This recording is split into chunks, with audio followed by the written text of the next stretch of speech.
Hello everyone, ఇంకా day 2 అయితే మేము షిరిడీకి అయితే వచ్చేసాము. షిరిడీకి అయితే వచ్చేసి ఇంకా ఫ్రెష్ అప్ అయ్యి రూమ్ తీసుకొని ఫ్రెష్ అప్ అయ్యి ఇంకా షిరిడీకి లోపలికి వెళ్ళేసి అయితే మార్నింగే మంచిగా హారతి అనేది తీసేసుకున్నాము. హారతి అయిపోయినాక చక్కగా ఇంకా దర్శనం అయిపోయినాక అంతా అయిపోయినాక బయటకు వచ్చి మంచిగా అక్కడ షిరిడీలోనే భోజనాలు చేసేసుకొని ఇంకా అక్కడి నుంచి శని సింగాపూర్ అనేది వచ్చాము. శని సింగాపూర్ వస్తే చూడండి ఇక్కడ వ్యూ అయితే ఎంత బాగుంది, చాలా అంటే చాలా బాగుంది. ఎర్లీ మార్నింగ్ కాబట్టి చూడు మంచిగా మనకి ఇక్కడ అయితే పూజలు అయితే చేస్తున్నారు. ఇంకా శని సింగాపూర్ గురించి ఫుల్ వీడియో అయితే చేస్తాను, మొత్తం ఇన్ఫర్మేషన్ అయితే ఇస్తాను. ఇక్కడ ప్రత్యేకత ఏంటిది, శని సింగాపూర్ షిరిడి దర్శనం చేసుకున్న వాళ్ళు శని సింగాపూర్ దర్శనం చేసుకోవాలా వద్దా అనేది నేను ఫుల్ వీడియోలో అయితే చెప్తాను మీకైతే. ఇంకా శని సింగాపూర్ దర్శనం కూడా కంప్లీట్ అయిపోయింది. ఇంకా మాకైతే చాలా బాగా మేము వెళ్ళిన 4 to 5 days అయితే అన్ని దర్శనాలు అయితే చాలా బాగా అయినాయి అన్నమాట.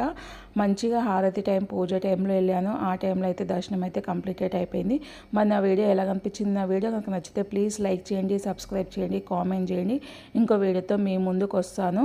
ఇంకా నాకైతే ఇక్కడైతే ఒక లొకేషన్ అయితే ఇది బాగా అంటే బాగా నచ్చింది అనమాట. లైట్